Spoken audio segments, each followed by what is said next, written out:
Nagsampa ng reklamo physical injury si Senador Jinggoy Estrada laban sa 3 suspect na nambugbog umano sa kanyang anak at pamangkin sa Boracay. Wala pang pahayag ang mga suspect na posibleng pinagtripan daw ang mga kaanak ni Estrada. May unang balita si Mav Gonzalez.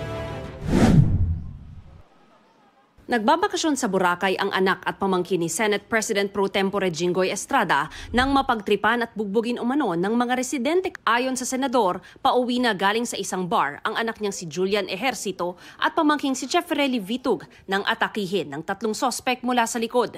Kwento pa ni Senador Estrada, kahit bumagsak na raw si Julian, pinagtatadyakan pa rin ng sospek. Sabi pa umano ng isang sospek sa pamangkin niya, masyado kang maangas.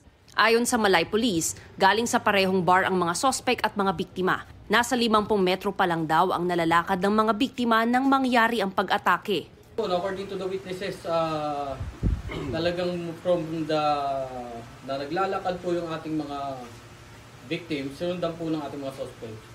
Then tinakbayan sa likod, then doon po nagsimula na sinapak.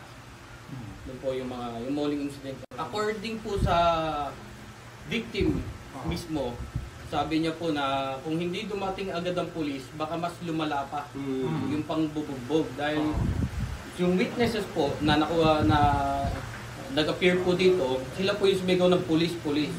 And immediately nga po, nag-responde yung pulis. Tinangka pa raw tumakas ng 3 sospek na pawang teenager. Nasa custody na nila ang 3 sospek. Ayon sa pulisya, magkaiba ang bersyon ng mga biktima at mga sospek kung ano ang pinagmulan ng pambubugbog. Based on the CCTV footages po, na nag-gather natin, nagkaroon lang sila nagkasalubong one time po. Opo, nagkasalubong. Tinginan lang asilo. Tinginan po. Doon po sila medyo nagkasalubungan sa same bar po. Same bar. Sa loob, then nung lumabas na mga victims, sunundan naman ang mga suspect. Sabi ni Senador Estrada, wala namang komprontasyon o pag-uusap sa pagitan ng mga biktima at mga sospek sa loob ng bar. Kaya tingin nila na pagtripan lang ang mga biktima. Nagpapagaling sa ospital si Julian na may tama sa ulo. Sa ilong naman ang tama ng pinsan niya. Nagpunta si Estrada sa Boracay at nagsampa ng reklamong physical injury sa mga sospek.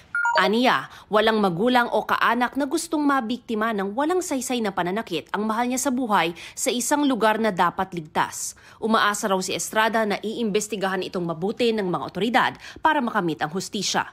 Sinusubukan pa ng GMA Integrated News kunin ang panig ng mga sospek. Ito ang unang balita. Mav Gonzalez para sa GMA Integrated News.